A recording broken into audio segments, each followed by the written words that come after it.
Paibig ang bibi mo at ang bibi ko. I love you! Love you, pare. Bibo! Bibo!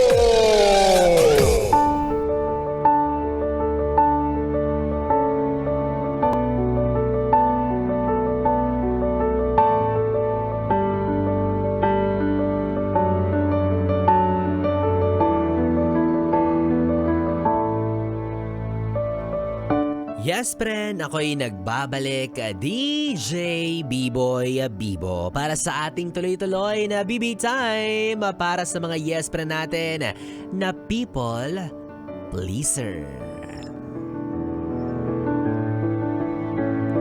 Yes, friend, para sa'yo, ano ba yung ibig sabihin ng people pleaser? Ito yung kapag lagi mong inuuna yung iisipin at mararamdaman ng iba. Ito yung gusto mo lagi kang okay para sa kanila. Eh hindi naman ganoon ang buhay. Hindi ka naman laging tama, hindi ka naman perpekto. Kaya magkakaroon talaga ng punto sa buhay mo na mag-iiba ang paningin sa'yo ng mga tao. Pero pilit mong sinusungkit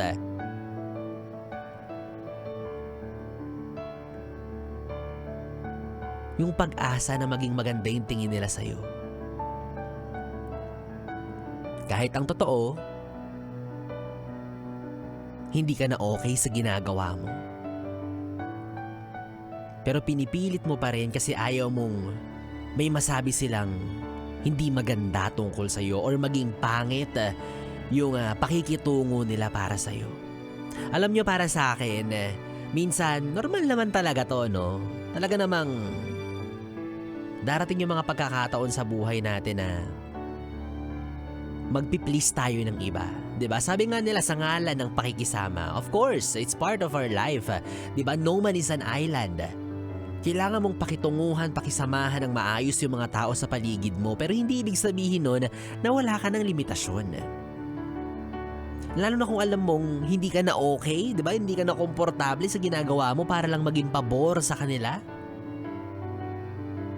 Para lang masabing hindi pangit yung tingin nila sa'yo, di ba? Matuto kang magsabi ng ayoko, matuto kang magsabi ng hindi. Learn to say no. Even if we're from Yes FM. Kahit galing tayo sa Yes FM, dapat mag-no pa rin tayo minsan, no? Tandaan mo, ito siguro yung pamantayan na pwede natin gawin, no, na kasi iniisip ng iba na ayoko, baka pag hindi ko sila sinunod, kapag hindi ko ginawa yung gusto nila, baka pag hindi ako nakisama, maging pangit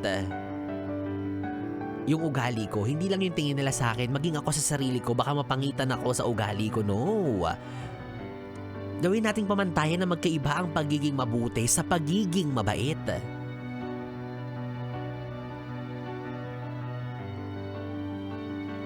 Yes, parehas yun na magandang katangian, pero merong parang sinulid na naghihiwalay sa kanilang dalawa, na nag-iiba sa kanila.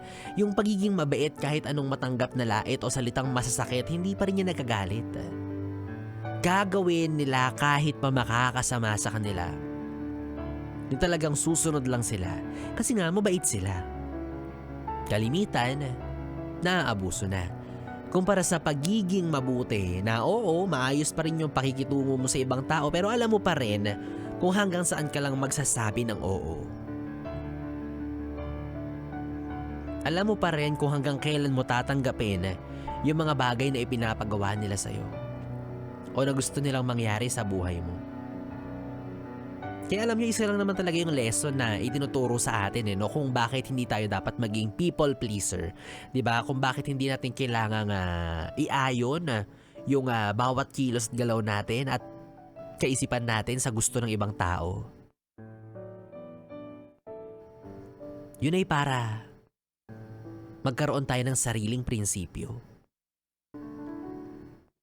Para magkaroon tayo ng matibay na pamantayan at paninindigan.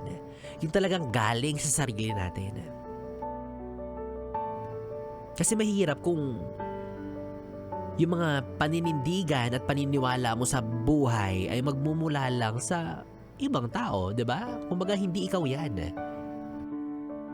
Hindi mo opinion 'yan. Hindi galing sa iyo 'yan. Hindi yan bukal sa iyong kalooban. Huwag kang maging parot, 'di ba? Huwag kang maging parot na e-echo mo lang or sasabihin mo lang din yung narinig mo mula sa ibang tao kahit hindi naman yung galing sa loob mo. Umalis ka sa isang lamesa, lalo na kung hindi na sila naghahain ng respeto para sa iyo kasi it's a matter of respect. 'Di ba? In fact, kapag ang isang tao hindi ina-acknowledge yung desisyon mo, it's disrespect. At huwag kang matakot. Gawin mo yan sa kahit sino. Kahit sa boss mo. Oo, kahit sa boss mo. Bakit? Sino ba siya? Tapang. Diba? O halimbawa may inuutos siya sa'yo na hindi mo gusto. Hindi naman kaya hindi nasakop sa work description mo. Sabihin mo, boss, sorry, natuto na ako. Tinuruan ako ni Biboy Bibo, nakinig ako sa programa niya kagabi. Ganda ng mga sinabi. Totoo, boss. Ayoko nang maniwala sa mga iuutos mo. Bakit ako mag-a-adjust sa gusto mo, boss? O, ayun. Tapos bukas wala ka ng trabaho. Ay, nako. Basta yes, friend. Alam mo, at the end of the day, bottom line of this topic, ikaw at ikaw pa rin ang may pinaka-control sa buhay mo. Ikaw ang may hawak ng salitang hindi at oo. Ikaw ang may kakayahan na pumayag at tumanggi. Ikaw ang may karapatan na piliin kung sino yung mga taong karapat dapat mong pakisamahan. Ikaw ang nakakaalam ng plano, responsibilidad mo lahat ng mangyayari sa'yo na nakadepende sa mga naging desisyon mo at pakikisama mo sa mga tao. Okay lang makisama, walang problema, pero dapat may peace of mind ka. Yan ang pinakamahalaga. Aanhin mo nga naman ang pakikipagkaibigan, ng pakikisama, kung napipilitan ka lang sa mga pinaniniwalaan mo at ginagawa mo pagkasama mo sila. Kapag hindi mo sinunod yung gusto nila, kapag natuto ka ng tumanggi, hayaan mo silang magalit. Kesa naman ikaw mismo sa sarili mo tuluyan kang mangliit. Sundin mo kung ano sa tingin mo yung nararapat para sa'yo. Sundin mo yung kung ano ang pasok sa moralidad mo. Sundin mo yung tibok ng puso mo. At higit sa lahat, sundin mo yung utos ng mama mo.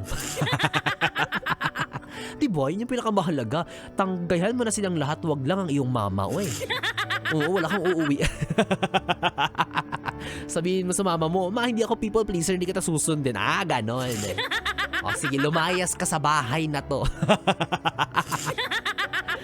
Yes, friend, 3 oras na BB time ang ating pinagsamahan. Oo, hindi na po ako magpapaka-people pleaser sa inyo. Uuwi na po ako. Yes, friend, nakapiling mo si DJ Biboy Bibo. Kaya naman magkasama at magkarinigan tayong muli bukas sa parehong oras. Dito lang sa istasyong No Problem, ang 101.1 Yes FM. Solid. Good night, baby. Oras natin, 11:42.